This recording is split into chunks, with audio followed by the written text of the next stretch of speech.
Di tengah rawa, energi yang kacau itu mendatangkan malapetaka. Berbagai serangan energi menghantam, membunuh, dan membersihkan seluruh area. Anggota keluarga Iskat berkumpul dari berbagai sudut tempat itu saat mereka menerima panggilan Watt melalui batu suara. Kekuatan mereka menjadi lebih kuat. Karena wilayah Peps tidak begitu tinggi, Vic harus khawatir bahwa dia akan mengalami kesulitan di benua kuno. Jadi, dia telah menugaskan hampir semua prajurit elit di alam dewa ethereal keluarga untuk operasi ini sehingga mereka dapat melindunginya. Tidak seorang pun menginginkan sesuatu yang buruk terjadi padanya. Jadi, meskipun wilayah Peps tidak benar-benar mendalam, kompetensi umum pasukan keluarga Iskat di rawa ini melampaui Fernandes. Melihat lebih banyak prajurit keluarga Iskat tiba, tim Mia semakin tertekan. Banyak prajurit Iskat yang mengincar Mia. Mereka ingin memaksanya untuk memberi mereka bunga iblis 7 warna. Namun, Mia adalah prajurit terkuat dengan banyak senjata ilahi.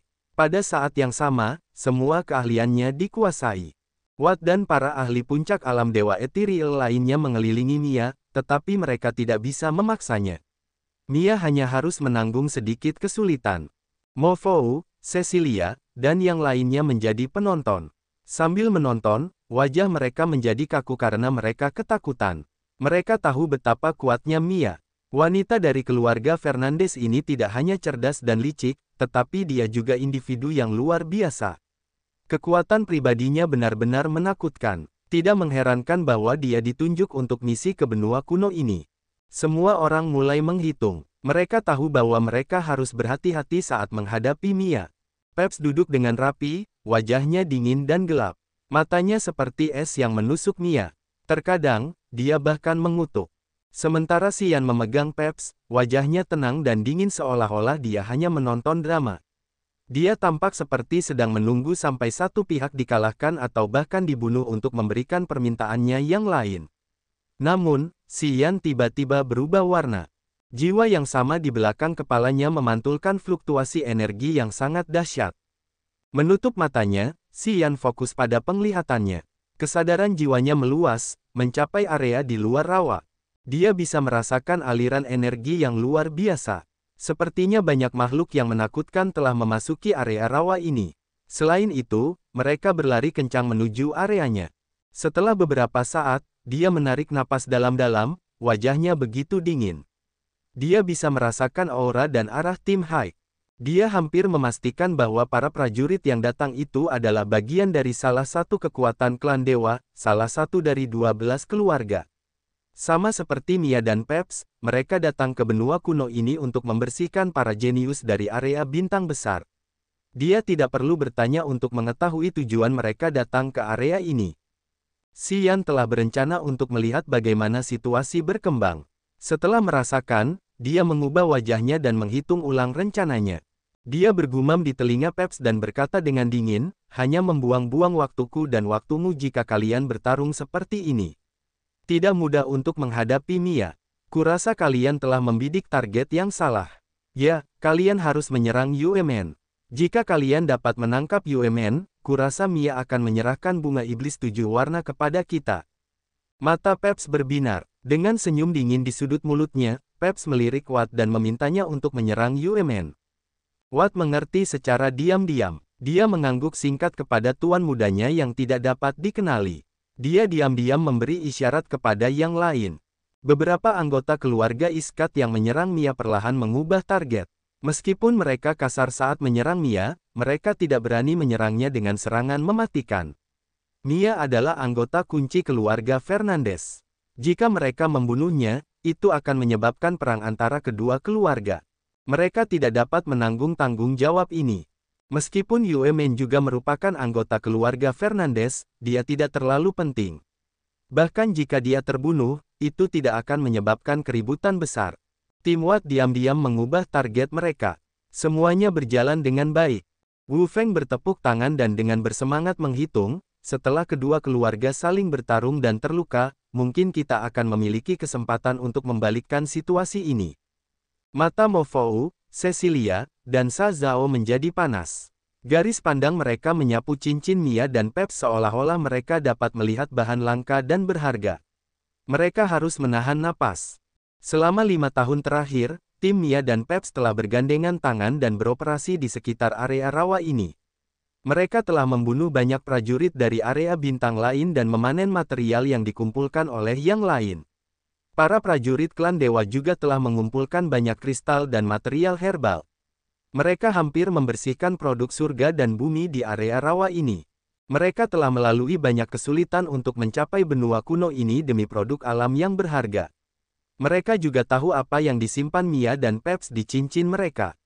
Itu bukan barang biasa. Itulah sebabnya mereka menjadi sangat bersemangat. Selama dia setuju untuk membantu kita, Mia dan Peps tidak bisa bersembunyi. Haha, aku tidak percaya bahwa kita mendapatkan pertemuan yang luar biasa dalam situasi yang mematikan ini, sepertinya waktu kita sudah dekat. Mo Fou juga tersenyum. Gemuruh, gemuruh, gemuruh. Watt dan 3 ahli lain dari keluarga Iskat tiba-tiba meninggalkan Mia. Sebelum Mia sempat bereaksi, mereka telah menangkap UMN. Sinar cahaya emas sebesar ibu jari melilit tubuh Dewa UMN seperti rantai sungguhan.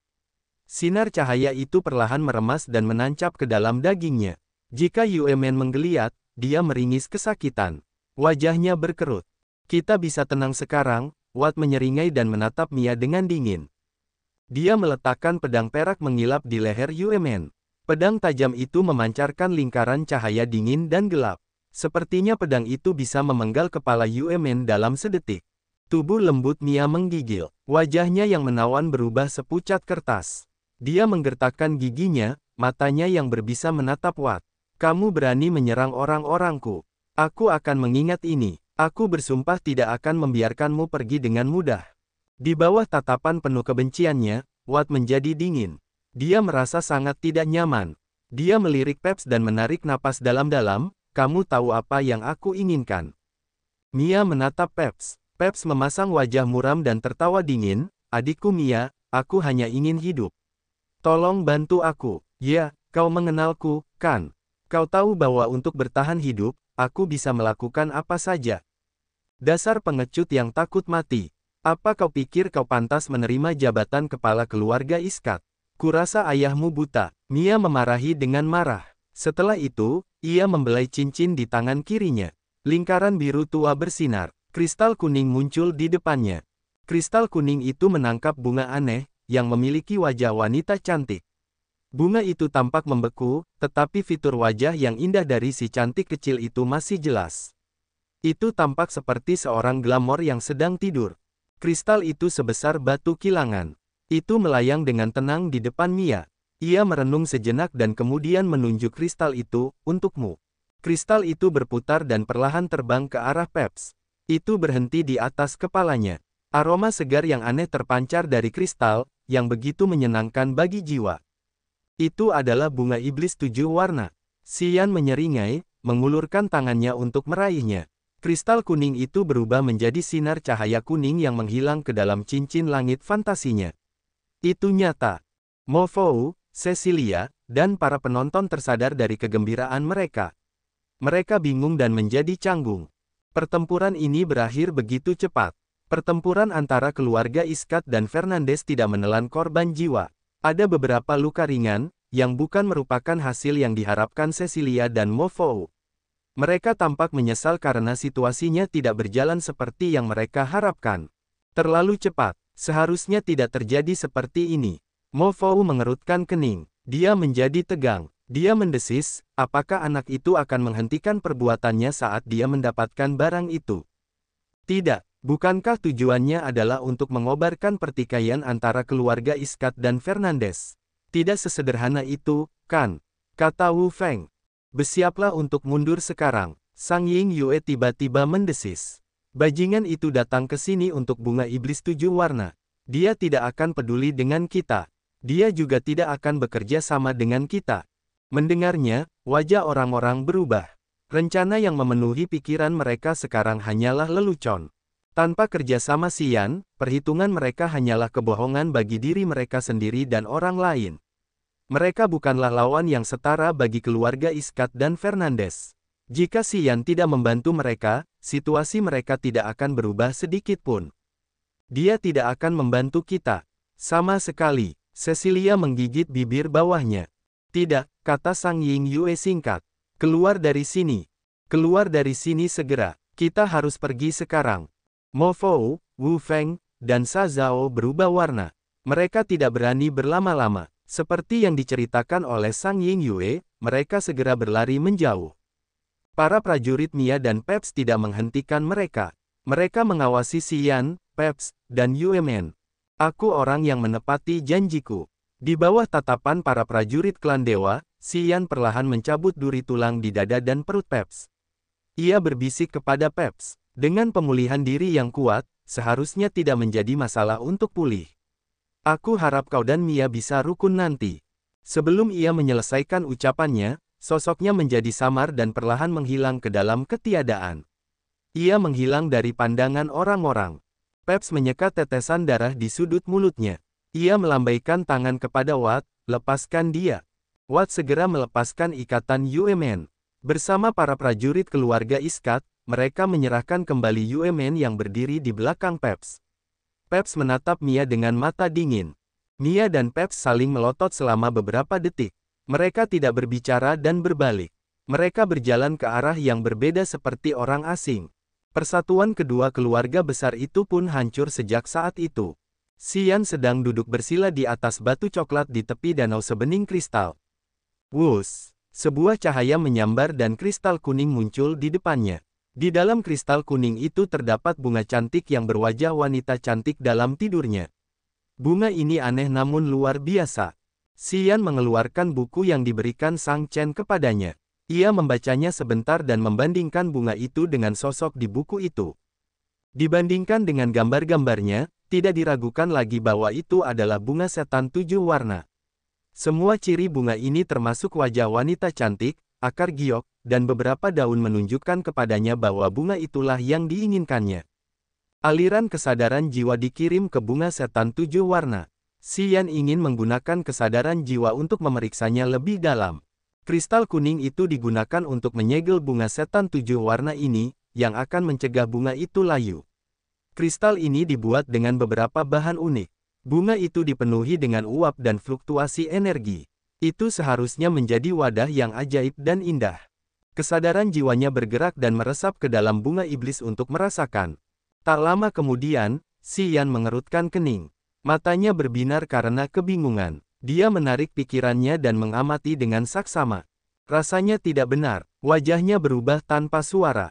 Menurut deskripsi dalam buku Sang Chen, bunga iblis 7 warna memiliki aura iblis yang membuat orang merasa melihat sesuatu yang jahat dan dingin. Itu bisa menghipnotis orang. Saat menggunakan kesadaran jiwa untuk merasakan, prajurit itu akan merasa pusing karena serbuan udara beracun dari bunga itu. Tapi Xian tidak merasakan seperti itu. Itu bersih dan jernih. Tidak ada polutan. Auranya segar dengan aroma samar yang menenangkan jiwa. Itulah yang dia rasakan saat memasuki bunga itu. Benar-benar berbeda. Matanya menjadi gelap saat api kemarahan menyala dan membakar hatinya. Jiwa yang melayang di belakang kepalanya juga bergerak dengan ganas. Aura yang menyegarkan dan tak bernoda keluar dari kristal kuning, menyerbu ke dalam jiwanya saat dia tidak mengenalinya. Jiwanya berhenti berkedip. Aura api surga menjadi khas. Oh! Xian tercengang. Ia bingung. Ia melihat kristal yang dipegangnya. Mengamati bunga yang segar dan mekar, kesadaran jiwanya mencoba merasakan lebih jauh. Aura ajaib dari bunga yang indah itu telah memasuki jiwanya dan membuat aura api surga yang membentuk jiwanya menjadi lebih khas. Aura itu menenangkan jiwanya yang memantul dan membuat aliran aura saling menempel. Rasanya tidak benar. Xian mengambil kembali kesadaran jiwanya dan jarinya menyentuh kristal itu. Wajahnya menjadi gelap, memperhatikan bunga segar itu dan mengerutkan kening. Dia tahu ada sesuatu yang tidak beres. Bunga ini tidak mirip dengan apa yang dia pahami.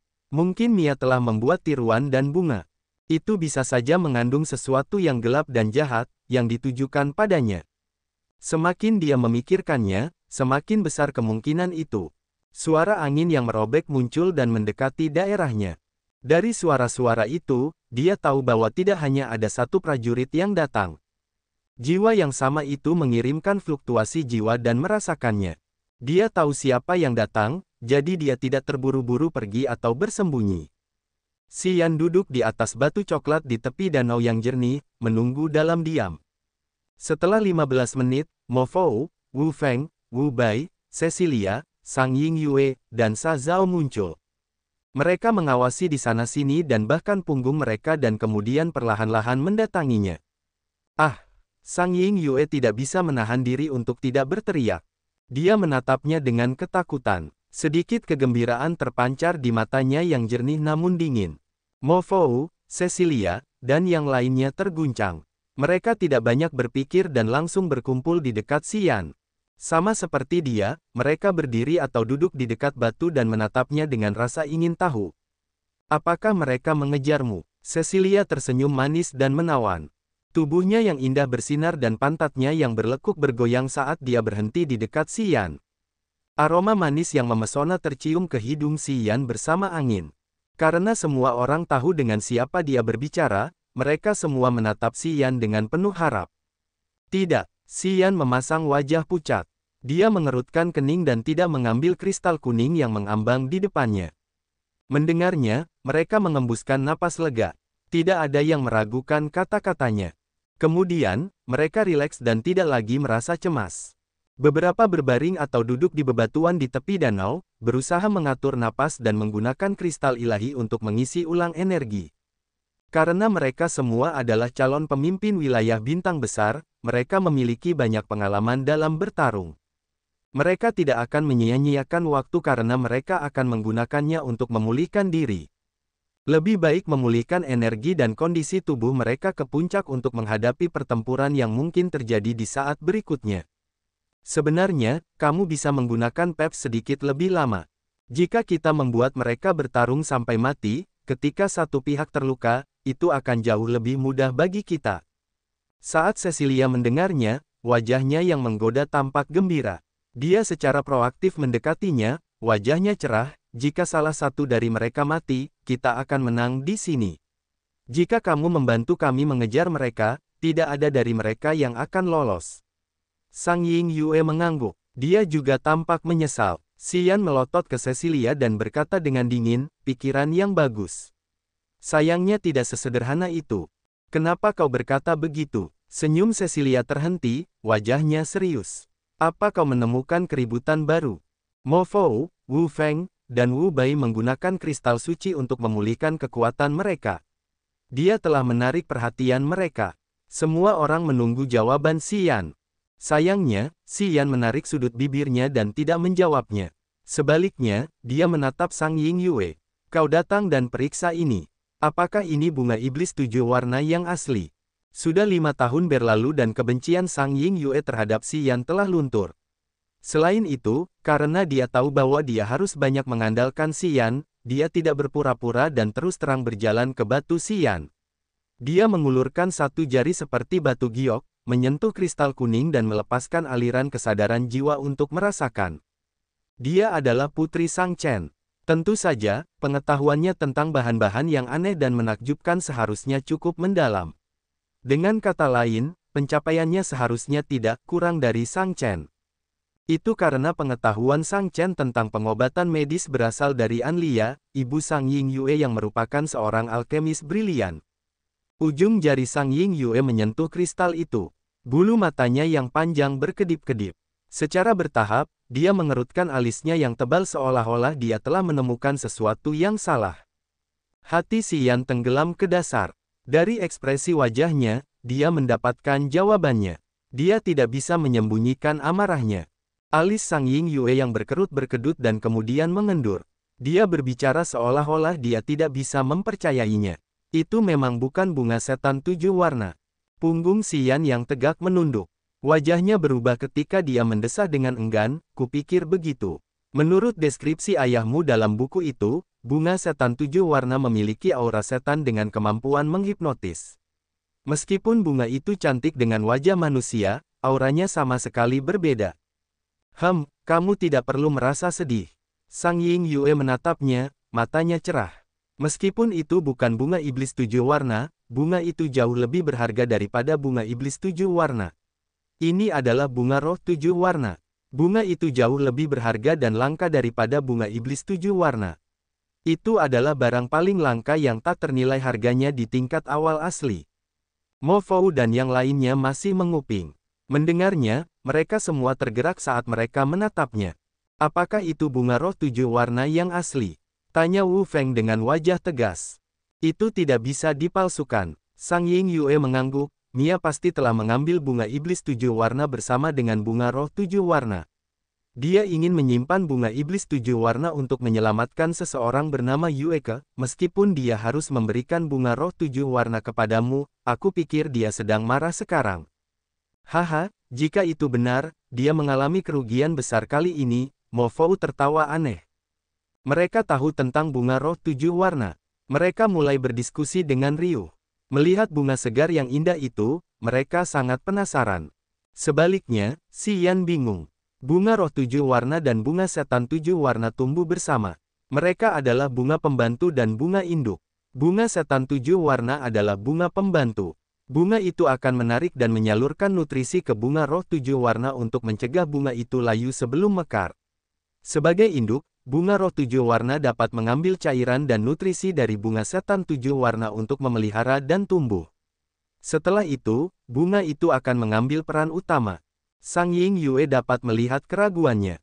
Dia menjelaskan dengan sungguh-sungguh, ketika mereka menghadapi bahaya, bunga roh 7 warna akan menjadi tidak terlihat. Bunga itu akan membuat bunga setan 7 warna menanggung semua bahaya. Aneh, bukan? Karena Mia dapat mengambil keduanya, dia pasti sudah mempersiapkan diri dengan saksama sebelum datang ke sini. Katakan padaku fungsinya secara langsung, kata Si Yan sambil mengerutkan kening. Bunga setan 7 warna memiliki julukan, penjaga jiwa. Bunga ini dapat membersihkan semua hal kotor atau polutan di altar jiwa. Bunga setan 7 warna dapat membersihkan semuanya. Selain itu, bunga setan 7 warna adalah bahan utama untuk memurnikan banyak pelet yang memelihara jiwa. Bunga ini sangat berharga. Bunga ini bahkan dapat membantu para prajurit yang mengolah kekuatan pikiran Upanishad. Berhenti sejenak, Sang Ying Yue melanjutkan. Bunga roh 7 warna memiliki fungsi magis, bunga ini dapat menggabungkan api surga dengan sifat yang berbeda. Bunga ini juga dapat menyatukan kekuatan Upanishad dengan karakteristik yang sama. Matanya berbinar. Ia menatap Si Yan tanpa berkedip sedikit pun. Menurutku bunga ini sangat cocok untukmu. Ia tahu bahwa Si Yan memiliki api surga. Si Yan menjadi bingung, wajahnya tampak aneh. Ia hanya mengerutkan kening dan tidak berkata apa-apa. Itu tidak terlalu penting karena dapat membersihkan altar jiwamu kecuali altar jiwamu terinfeksi. Dalam kasus itu, bunga setan 7 warna akan menjadi pengobatan yang berharga untuk penyakit yang tepat. Misalnya, Yueke memiliki serangga pembusuk jiwa di altar jiwanya. Dia membutuhkan bunga setan 7 warna untuk membasminya. Selain situasi seperti itu, bunga setan 7 warna tidak dapat bekerja dengan baik. Dibandingkan dengan bunga roh 7 warna, itu tidak layak digunakan. Bagaimanapun, tidak ada yang dapat menandingi bunga roh saat memadukan api surga atau kekuatan Upanishad, tambah Sang Ying Yue. Seperti dugaan Sang Ying Yue, Mia memang sangat marah hingga ingin muntah darah. Setelah keluar dari kelompok Peps, dia tidak terburu-buru membunuh kelompok Mo Fou, ikan yang lolos dari jaringnya. Dia memilih tempat untuk beristirahat dan merenung dengan wajah muram. Kelompok prajurit keluarga Fernandes berhamburan di sekitarnya, menatapnya dengan enggan. Yue Men membungkuk padanya, wajahnya malu. Akulah yang mengacaukan urusanmu. Tidak, itu tidak ada hubungannya denganmu. Mia mengayunkan tangannya, wajahnya dingin. Ini Peps dan bocah sialan itu.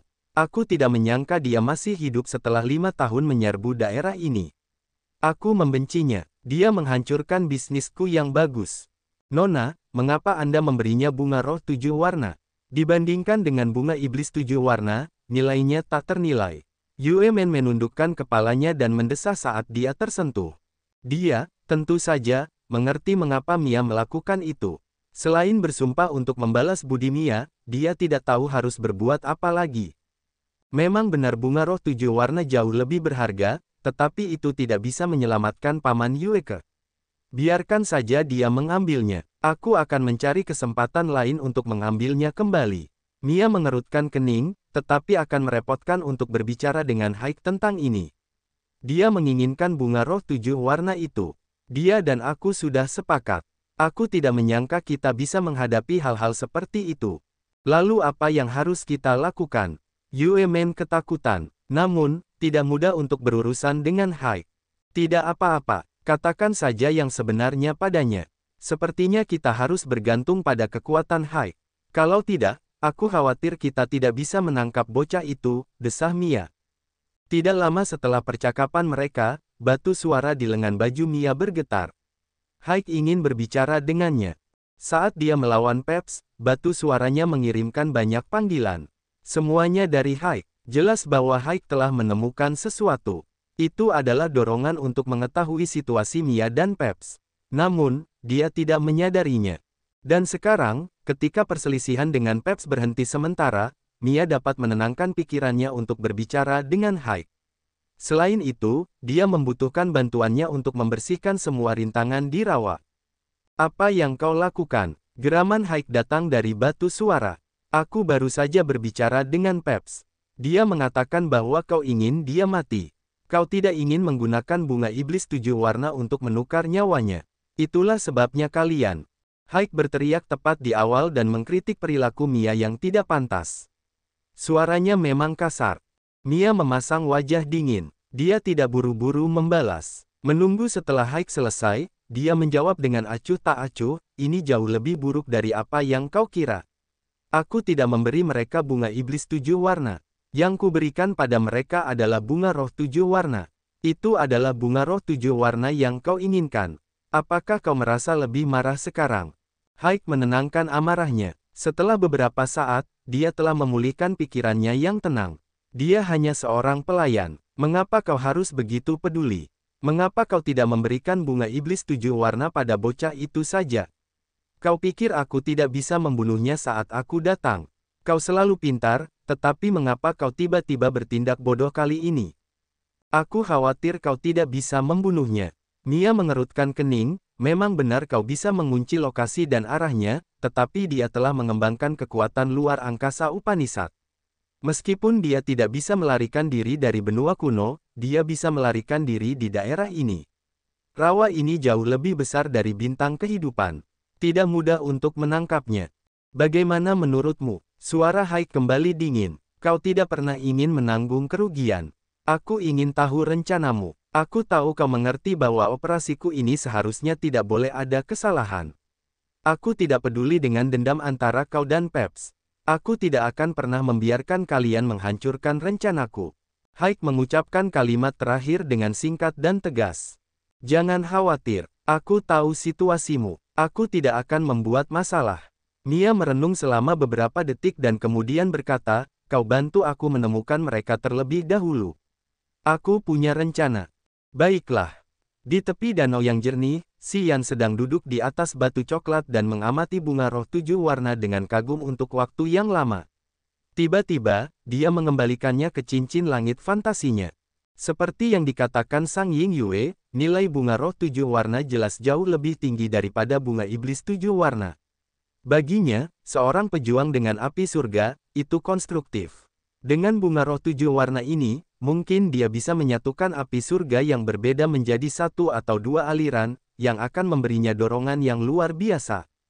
Namun, dia tidak bisa melakukan apapun pada jiwa pembusuk api di dalam otak Kaisar Yang Tian.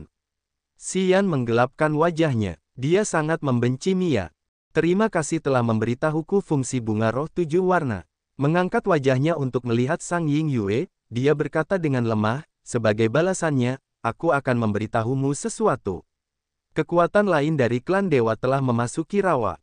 Kekuatan ini jauh lebih menakutkan daripada keluarga Fernandes dan Iskat. Jika kalian tidak beruntung dan membiarkan mereka menemukanmu, kurasa kalian tidak akan lolos dari kematian. Mendengarnya, Mo Fou, Cecilia dan yang lainnya wajahnya berubah pucat pasi. Mereka merasa sangat putus asa dan putus asa.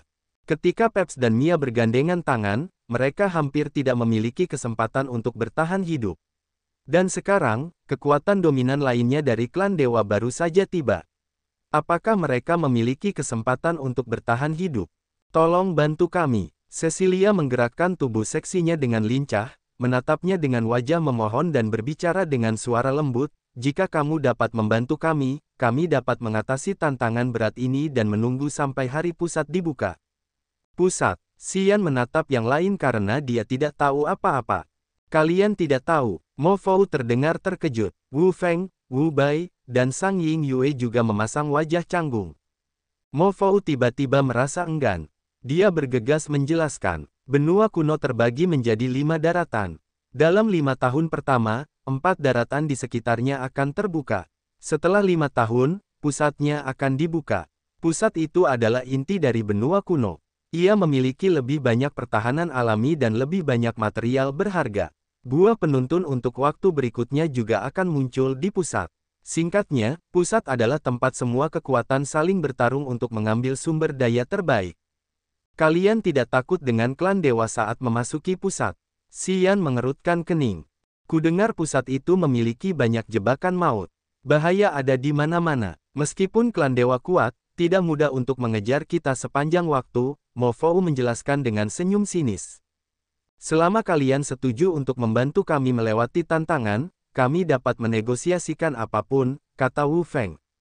Baiklah, kalau begitu kalian bunuh Shazao dulu. Xian mengerutkan bibirnya dan menatap Shazao, mengajukan permintaan jahat. Tiba-tiba, Mo Fou, Wu Feng, Wu Bai, Jiao San, Cecilia, dan yang lainnya menatap Shazao. Mata mereka berbinar-binar dengan cahaya aneh. Shazao merasa dingin sampai ke tulang. Secara naluriah ia bergerak mundur dan memanggil begitu banyak serangga dan hewan berbisa yang berguling-guling di bawah kakinya. Mereka menutupinya berlapis-lapis. Kau benar-benar akan mendengarkan bocah itu. Kita telah bertarung melawan musuh bersama begitu lama. Hanya satu kalimat darinya dan kalian ingin membunuhku. Jika kami harus mengorbankan hanya dirimu untuk menukar semua orang, kami hanya bisa meminta maaf padamu. Wu Feng mengangguk dingin saat ia siap menyerang. Shazao berubah warna karena ketakutan. Ia menatap Xian dengan marah dan berteriak, "Jangan menggertakku. Aku tidak mendapatkan apapun saat itu. Kau bahkan menyakitiku. Aku tidak pernah berpikir untuk membalas dendam. Apa kau benar-benar ingin aku mati?" Xian memasang wajah dingin. Tim Mo Fou menatapnya seolah-olah mereka sedang menunggu sinyalnya untuk membunuh Shazao tepat di depannya. Jika salah satu dari kita mati, kekuatan kita akan sedikit lebih lemah. Bisakah kalian bicarakan kekesalanmu nanti? Saran Sang Ying Yue. Xian menyipitkan matanya. Wajahnya tampak kasar dan dingin. Dia mencibir. Namun, saat hendak berbicara, dia terkejut. Wajahnya menjadi sangat serius. Dia segera menutup matanya. Jiwa yang sama terbakar di balik kepalanya dan mengirimkan fluktuasi jiwa yang jelas kembali kepadanya. Dia benar-benar berkonsentrasi. Semua orang tidak tahu apa-apa. Mereka tidak tahu mengapa Xian tiba-tiba bertindak aneh pada saat kritis ini. Mereka mengerutkan kening dan menunggu keputusannya tanpa mengganggunya. Dia sedang memeriksa situasi di sekitar. Mungkin Mia dan Peps sedang menuju ke sini. Sang Ying Yue mengingatkan orang-orang, yang membuat orang-orang menjadi tegang. Lambat laun, mereka mendapati Xian menjadi lebih tegas. Pada akhirnya, dia mengerutkan keningnya erat-erat seolah-olah dia menghadapi sesuatu yang tidak dapat dia tangani. Melihatnya seperti itu, semua orang menjadi gelisah dan tidak aman. Mereka menjadi lebih berhati-hati. Swoosh! Api yang menari-nari di atas kepala Xian menyusut, menyala, dan kemudian menghilang di sudut matanya. Membuka matanya, Xian berkata dengan nada serius dan bernada rendah. Ini jauh lebih merepotkan. Dia tidak lagi berbicara tentang permintaan untuk membunuh Shazao. Shazao menghela napas lega saat orang-orang fokus pada Xian. Baru-baru ini, aliran kesadaran jiwa telah sampai di sini. Ia merasakan keributan kita. Kalau tidak salah, kekuatan baru klan dewa pasti memiliki seorang prajurit yang jiwanya tidak terikat di benua kuno ini sepertiku. Dalam jarak tertentu di daerah rawa ini, bahkan jika kau bersembunyi ribuan meter di bawah tanah, ia dapat menggalimu. Orang-orang begitu ketakutan. Mereka dapat melihat ketakutan di mata satu sama lain saat mereka putus asa di sudut mati. Aku tidak akan peduli dengan nyawa kalian. Xian menarik napas dalam-dalam dan berkata dengan sungguh-sungguh, karena aku selalu bisa menghindari Mia dan Peps. Jika aku ingin bersembunyi, mereka bahkan tidak akan dapat menemukan napasku. Tapi itu tidak akan berhasil lagi. Orang itu datang. Ia juga merupakan masalah besar bagiku.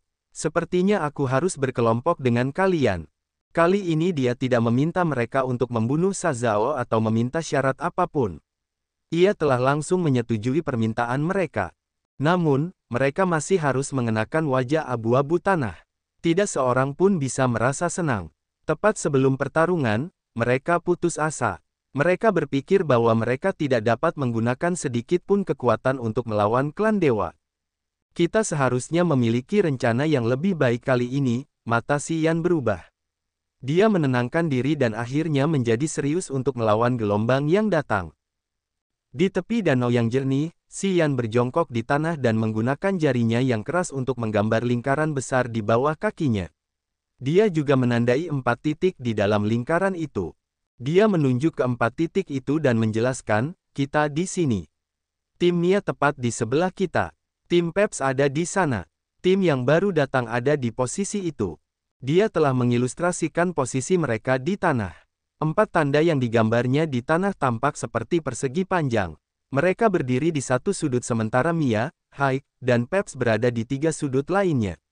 Ada jarak di antara mereka dan Haik adalah yang terjauh dari mereka. Butuh waktu beberapa hari setidaknya untuk sampai di sini. Namun, tim Mia adalah yang paling dekat dengan mereka. Mo Fou, Cecilia, Wu Feng, dan Sang Ying Yue berjongkok di samping Xian. Mereka fokus pada peta yang baru saja digambarnya dan mengerutkan kening. Termasuk aku, kita punya 12 prajurit di sini. Tapi kalau kita berhadapan langsung dengan mereka, aku khawatir kita tidak akan sanggup menahan kekuatan mereka. Bahkan kalau kita berpencar untuk menyerang ketiga pasukan itu, kita tidak akan pernah menang. Xian mengerutkan kening dan merendahkan suaranya. Kedatangan Haik telah mengacaukan rencananya. Sekarang, Xian harus bergabung dengan Mo Fou. Kalau Haik tidak datang, dia pasti sudah menggunakan ketajaman indranya dan kekuatan Upanishadnya untuk melarikan diri. Dia bisa saja berlaga angkuh di daerah ini tanpa khawatir Mia atau Peps akan mengejarnya. Dia bahkan bisa bersembunyi di kegelapan untuk mengganggu Mia dan Peps. Mungkin dia akan punya kesempatan untuk merampok bunga iblis 7 warna. Namun, kedatangan Haik telah mengacaukan rencana baiknya. Kesadaran jiwa Haik tidak terbelenggu, jadi dia hanya bisa menemukan lokasi Xian. Dimanapun dia bersembunyi, dia akan digali. Jadi, dia tidak akan bisa hidup tenang. Tak lama kemudian, Mia akan menemukannya. Dia akan dikurung. Meskipun dia bisa menggunakan kekuatan luar angkasa Upanishad untuk melarikan diri, dia tidak bisa menggunakannya tanpa batas. Itu adalah benua kuno, jadi ruangnya juga memiliki batasan. Selain itu, dia tidak bisa menggunakan kekuatan luar angkasa Upanishad untuk keluar dari benua kuno ini. Setiap kali dia berteleportasi, itu akan menghabiskan banyak energi. Dia biasa mempertimbangkan dengan hati-hati. Setiap kali dia merobek ruang untuk melarikan diri, dia harus menghabiskan setidaknya 1/4 dari kekuatan dewanya. Setelah itu, dia harus bermeditasi untuk pulih. Atau, dia hanya bisa melarikan diri 4 kali. Jika Mia, Haik, dan Peps berpencar dan membentuk lingkaran untuk menyerangnya, setiap kali dia berteleportasi, Haik selalu bisa menemukannya dengan segera. Para prajurit dari 3 kekuatan akan mengejarnya dan tidak memberinya waktu untuk pulih. Setelah berlari 4 kali, kekuatan dewanya akan terkuras, yang mengurangi kompetensinya secara besar-besaran. Dia tidak akan mampu menahan musuh. Tanpa Haik, mereka tidak memiliki kemampuan untuk menemukan Xian. Xian tidak akan merasa cemas, tetapi hal itu sudah membuatnya sakit kepala. Kami mendapat kabar baik, jari-jari Xian meraba-raba tanah. Ia merendahkan suaranya. Orang yang menggunakan kesadaran jiwa untuk merasakan kita belum tahu bahwa aku memiliki kemampuan yang sama. Ia tidak berhati-hati. Kesadaran jiwanya jatuh tepat di atas kita. Itulah sebabnya aku menangkapnya. Haik tidak menyangka akan ada orang seperti dia di area ini dengan kesadaran jiwa yang tidak terikat. Oleh karena itu, ia telah mengirimkan kesadaran jiwanya sekitar beberapa ribu meter di atas kelompok Xian, yang telah membantunya menghitung jumlah dan menilai kemampuan umum mereka. Begitulah cara Xian mendeteksi kesadaran jiwanya yang menyelidiki. Berbeda dari Haik, setiap kali Xian menggunakan kesadaran jiwanya untuk merasakan sekitar, ia tidak akan pernah sembrono itu. Begitu ia menyentuh fluktuasi energi kehidupan, ia akan segera kembali. Ia tidak akan berani menyelidiki untuk waktu yang lama untuk mengetahui detailnya. Yang satu berhati-hati dan yang lainnya terlalu percaya diri. Itu membantu Xian memahami kekuatan Haik sementara Haik tidak tahu apa-apa tentangnya. Haik tidak tahu bahwa rawa ini memiliki Xian sebagai variabel yang tidak terduga. Kita harus memanfaatkan ini dengan baik. Cecilia yang seksi begitu tenang saat ini. Cahaya kebijaksanaan berkelap-kelip di matanya saat dia merencanakan sesuatu. Mo Fou, Wu Feng, dan Wu Bai terdiam dan mendengarkan Cecilia. Mereka tahu bahwa Cecilia dapat membantu mereka. Selama 5 tahun, setiap kali mereka merencanakan sesuatu yang jahat, Cecilia yang bertanggung jawab. Dia telah membuktikan kemampuannya dalam hal ini. Xian terkejut. Dia mulai mengamati wanita montok dan seksi ini. Dia tidak bisa menahan diri untuk tidak mengamati tubuhnya. Dia mengenakan rok kulit hijau ketat yang melekat di pahanya yang putih bersih dan ramping. Pinggangnya yang halus seukuran kepalan tangan telah menguraikan payudaranya yang besar. Dia benar-benar nagini yang menawan dengan lekuk tubuh yang menakjubkan. Dia dapat membangkitkan gairah pria manapun yang menatapnya. Cecilia membuka bibirnya menjadi seringai saat dia merasakan mata Xian melekat di tubuhnya. Dia meregangkan tubuhnya dengan malas dan melengkungkan pinggangnya yang mungil, yang telah membuat Mo Fou, Wu Feng, dan Wu Bai merasa panas. Mereka tampaknya melupakan bahaya yang akan datang untuk sementara waktu. Xian juga memiliki api di matanya. Dia menenangkan diri dan berkata dengan lemah, apakah kamu punya rencana? Untuk saat ini, dia belum memiliki solusi apapun. Salah satu dari 3 kekuatan yang akan mereka hadapi cukup kuat untuk menghancurkan mereka. Dengan Haik yang menyediakan lokasinya, tim Peps dan Mia memiliki pemandu yang baik. Dengan premis ini, mereka tidak dapat melakukan trik apapun. Biarkan aku berpikir dengan hati-hati. Ini benar-benar menyebalkan dan merepotkan. Cecilia dengan menawan menempelkan jarinya di mulutnya yang penuh bibir. Dia perlahan berjongkok dan mempelajari peta yang telah digambar Xian. Karena postur ini, pantatnya yang besar telah memamerkan lekuk tubuhnya yang seksi yang akan merobek rok kulitnya yang ketat. Sazao dan beberapa pria yang duduk di belakangnya tercengang dan meneteskan air liur. Mereka tidak dapat menahan diri untuk menelan ludah, mengutuk wanita jalang itu. Sang Ying Yue memasang wajah dingin. Dia memandang Cecilia dengan jijik lalu menatap Sazao, Mo Fou, dan Wu Bai. Dia tidak dapat menyembunyikan seringainya. Sazao, Mo Fou, dan Wu Bai tertawa untuk menutupi situasi memalukan mereka. Mereka harus berusaha mengalihkan pandangan dari tubuh Cecilia yang panas. Mo Fou tersenyum sinis. Semua orang harus berpikir, ya, cobalah saja, kita akan menemukan solusinya. Siapa yang tahu hal-hal kotor apa yang ada dalam pikiranmu? Sang Ying Yue memarahinya. Mereka merasa semakin malu, namun, Cecilia tampaknya tidak peduli. Dia tahu bahwa Sazao, Mo Fou, dan yang lainnya telah menyelinap padanya. Dia terkikik. Matanya yang indah menggoda, menyapu Sazao, Mo Fou, dan Wu Bai. Posturnya yang menggoda membuat orang meneteskan air liur. Oh, jalang ini. Semua orang terkesiap. Mereka merasa kesal dan hati mereka terasa panas. Kalian semua akan mati, tetapi pikiran kalian masih punya ruang untuk hal-hal itu. Menyedihkan. Sang Ying Yue meninggikan suaranya. Karena mereka tidak tahu kapan mereka akan kehilangan nyawa di tempat terkutuk ini, mereka melampiaskan hasrat mereka yang sebenarnya. Mereka ingin menikmati kesenangan yang ada di depan mata mereka. Sebagai seorang wanita, Sang Ying Yue tidak mengerti pikiran negatif tentang pria ini. Karena itu, dia menjadi marah. Ada solusinya. Aku ingin tahu apakah itu berhasil. Dia tersenyum pada Xian dan hanya Xian, secara otomatis mengabaikan Mo Fou dan Sazao. Mo Fou, Wu Bai, Jiao San, Jiao Hai, dan yang lainnya menunjukkan kekaguman mereka meskipun mereka merasa sedikit kehilangan karena Cecilia hanya memperhatikan Xian, orang yang memiliki fungsi khusus di sini. Katakan saja, kata Xian samar-samar. Cecilia tampak seperti buah persik yang matang. Dia memiliki aura wanita dewasa, yang merupakan daya tarik yang tak terkendali bagi pria manapun. Xian tidak terkecuali. Namun, karena dia telah mengembangkan kekuatan unik Upanishad yang membuatnya terus-menerus berjuang melawan emosi negatif, kemampuannya untuk mengendalikan keinginannya jauh lebih baik daripada orang normal. Dengan demikian, dia bisa menenangkan keinginannya yang melonjak. Dia tidak akan memiliki pikiran penuh nafsu saat melihat tubuh Cecilia yang seksi.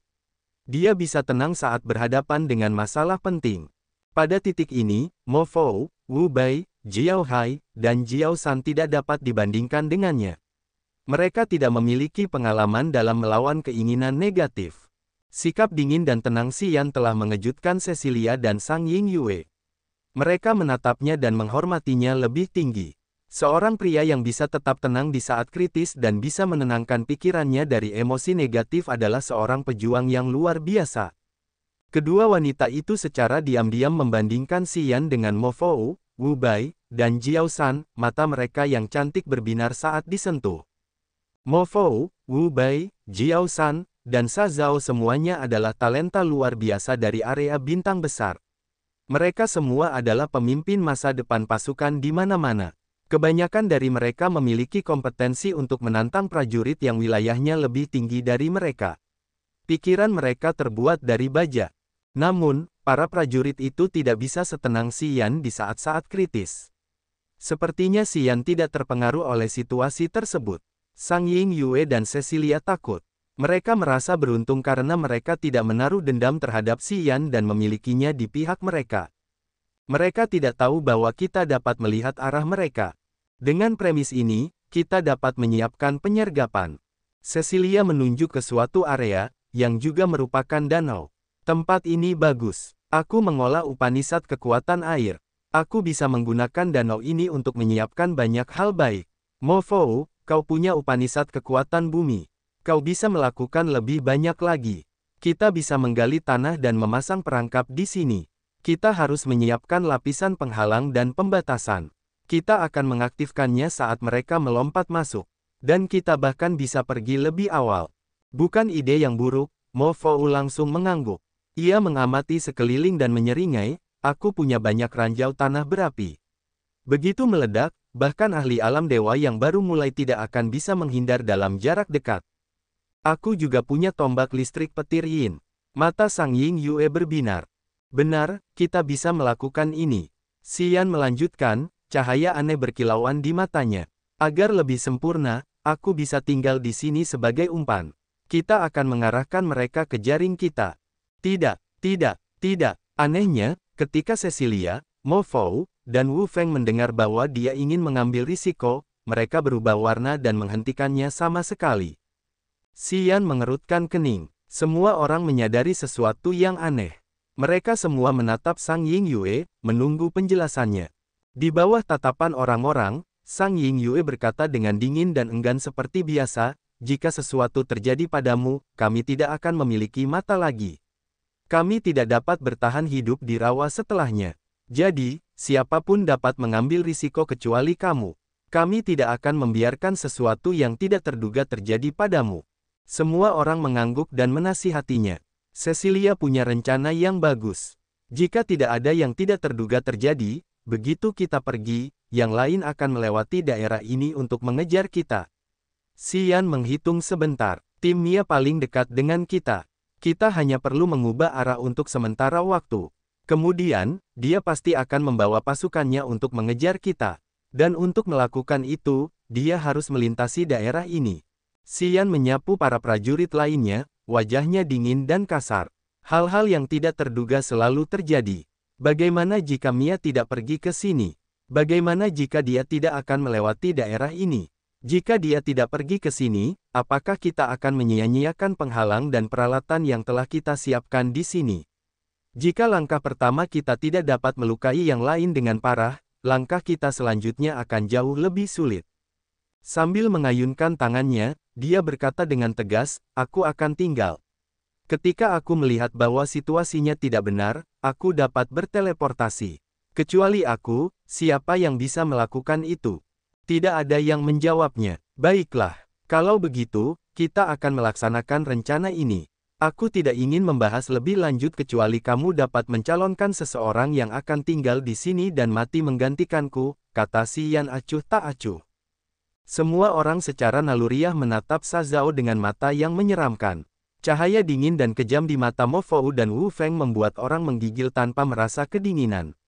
Bagaimana jika kita memukuli Sa Zhao sampai hampir mati dan mengikatnya di sini?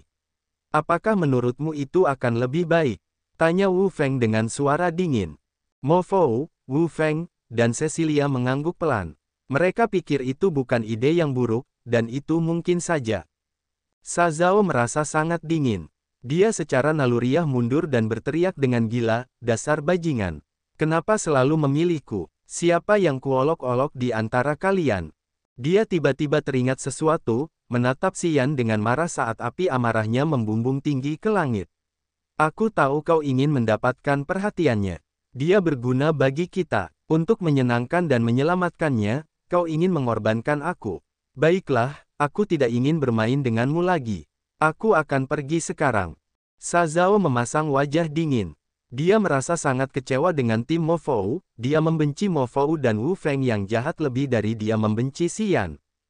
"Cukup," teriak Xian dengan sungguh-sungguh, suaranya sedingin es. "Memang benar aku tidak menyukai Sa Zhao dan aku ingin membunuhnya. Tapi tidak sekarang, kita semua dalam perangkap maut. Kekuatan musuh manapun lebih kuat dari kita. Jika kalian berpikir untuk mengorbankan Sa Zhao dan menguras kemampuan kalian, kurasa aku tidak perlu bergandengan tangan dengan kalian karena mustahil untuk lolos dari kejaran mereka jika pergi bersama kalian." Mendengarnya, orang-orang menjadi malu. Tidak ada yang menjawabnya. "Kalian berdua, mengapa kalian menyarankan solusi kotor seperti itu?"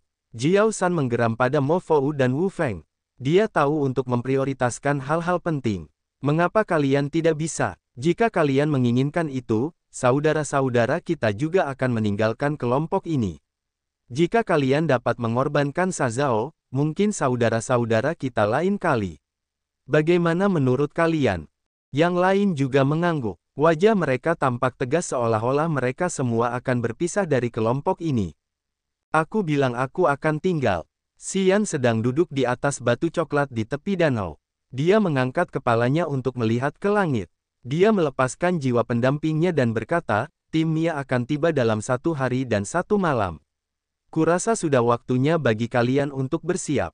Aku akan mengawasi kalian. Begitu kesadaran jiwa mereka mulai bergerak, aku akan menyuruh kalian berhenti. Kita tidak boleh membiarkannya memikirkan apapun." Sa Zhao menjauh dari yang lain. Dia siap untuk lari menyelamatkan diri. Pada saat ini, dia ragu-ragu. Jika dia meninggalkan kelompok ini, begitu dia bertemu dengan tim manapun, dia akan langsung terbunuh. Tidak ada kesempatan untuk bertahan hidup. Sa Zhao tahu betul hal ini. Kecuali dia tidak punya pilihan, dia tidak akan pernah ingin pergi. "Kami mengakui bahwa kami salah. Jangan pergi, Sa Zhao. Kami tidak akan bersikap seperti itu lagi." Mo Fou merenung dan membungkuk kepada Sa Zhao di kejauhan, mengangkat tangannya. "Demi nama leluhurku, aku yakin aku tidak akan pernah membidikmu lagi." "Tidak lagi." Cecilia dan Wu Feng juga mengangguk. Mereka mengerti bahwa jika Sa Zhao pergi, orang-orang di sini akan merasa tertekan dan akan sulit untuk menyatukan mereka sekali lagi. Mereka adalah yang terlemah di rawa ini. Jika jumlah anggota mereka berkurang, mereka tidak akan memiliki kesempatan untuk bertahan hidup saat menghadapi 3 kekuatan lainnya. Karena itu, mereka harus mengesampingkan ego mereka dan memohon Sa Zhao untuk tidak pergi. "Aku akan memberimu 1 kesempatan lagi."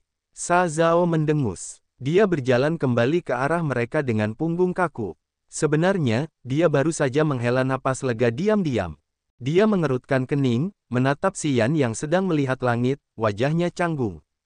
"Semuanya, manfaatkan waktu dan bekerja sekarang." Mo Fou berteriak. "Kita harus memanfaatkan waktu saat dia tidak menyadari kita dan mengambil tindakan. Cepat, atur penghalang." Dia membawa mereka ke tempat yang jelas, dengan nada suaranya. "Minggir, aku akan masuk ke bawah tanah dengan tambang tanah berapi. Aku juga akan membuat batasan. Begitu ada tekanan di permukaan, itu akan aktif. Jangan terlalu dekat denganku." Mata dingin Mo Fou berkilat menyeramkan. Sementara orang-orang memperhatikan, dia perlahan mengebor tanah, yang tidak mengganggunya. Dia bisa bergerak di bawah tanah semulus ikan yang berenang di air. Xian menyipitkan mata dan memperhatikan. Dia menemukan bahwa Mo Fou telah memasuki 1000 meter di bawah tanah dan dia dengan terampil memasang sesuatu. Aku akan memasang tombak listrik Yin Thunder di pohon itu. Jangan sentuh cabang atau daunnya. Itu akan memengaruhi batasanku. Suara dingin Sang Ying Yue terdengar. Dia bergerak seperti sambaran petir zigzag di antara pepohonan di sekitarnya. Lengan porselennya menari-nari di udara, membuat banyak segel tangan ajaib dan membekas di pepohonan. Dia bahkan telah menggantung beberapa harta karun khusus di sana. Aku akan memeriksa dasar danau. Cecilia tersenyum menawan sebelum melompat ke danau kristal seperti putri duyung yang cantik. Dia bahkan tidak membuat air terciprat. Dia masuk ke dasar danau dengan tenang. Yang lain juga berpencar dan mengerjakan penghalang atau batasan mereka sendiri. Mereka telah menggunakan banyak harta karun rahasia yang sangat kuat. Dari area ini, penyergapan mereka meluas dan membuat area ini menjadi medan penghalang dan pembatasan yang menakutkan.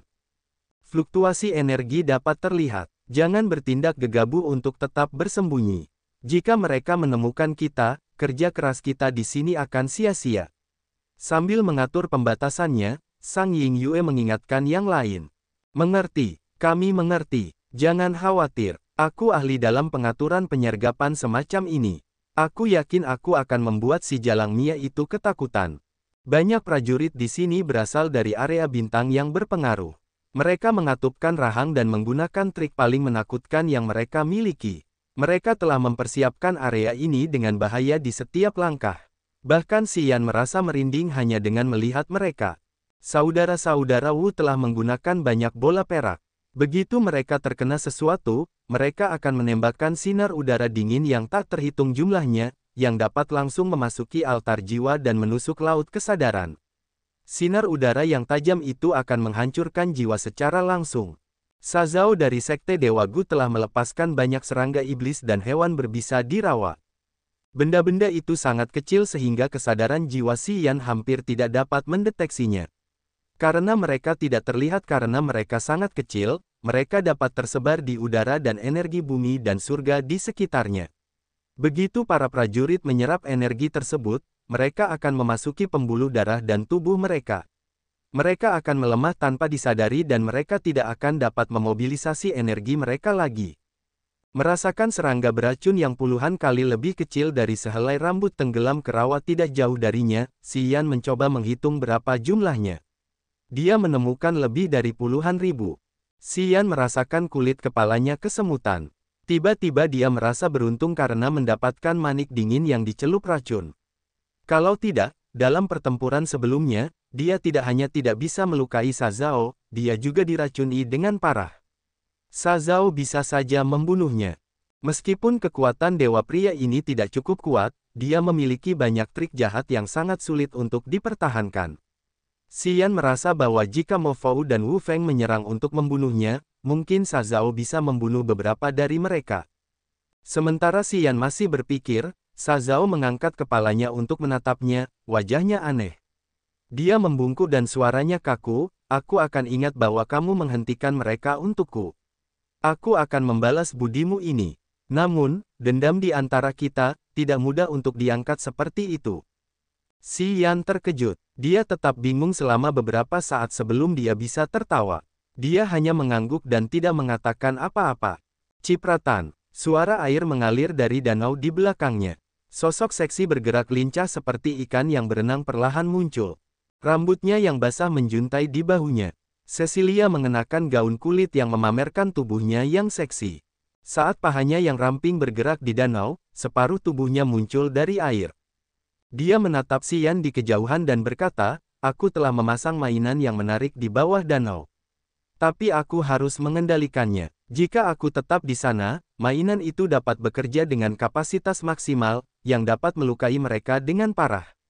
Hei, bisakah kau membawa satu orang bersamamu di saat kritis itu? Bisakah kau membawaku dan melarikan diri dari tempat kejadian? Aku yakin aku dapat membunuh satu atau dua orang seketika jika mereka masuk ke danau dan bertarung. Mata Xian memancarkan cahaya aneh. Dia menatap Cecilia yang menunjukkan rasa percaya dirinya yang mutlak. Dia merenung sejenak lalu mengangguk, aku bisa membawamu bersamaku. Tapi kau harus tetap dekat denganku dan kau tidak boleh pergi bahkan untuk sesaat pun. Bisakah kau melakukannya? Tentu saja aku bisa. Cecilia tersenyum senang dan berbicara dengan menggoda, jangan khawatir. Aku tidak akan membuatmu kesulitan. Aku yakin aku akan patuh. Oh ya, aku akan tetap bersamamu. Xian mengerutkan kening. Dia tidak menatapnya lagi dan terus menatap langit. Dia harus fokus untuk mencegah kesadaran jiwa Haik. Cecilia tersenyum, kakinya yang indah bergerak saat dia perlahan tenggelam ke dalam danau.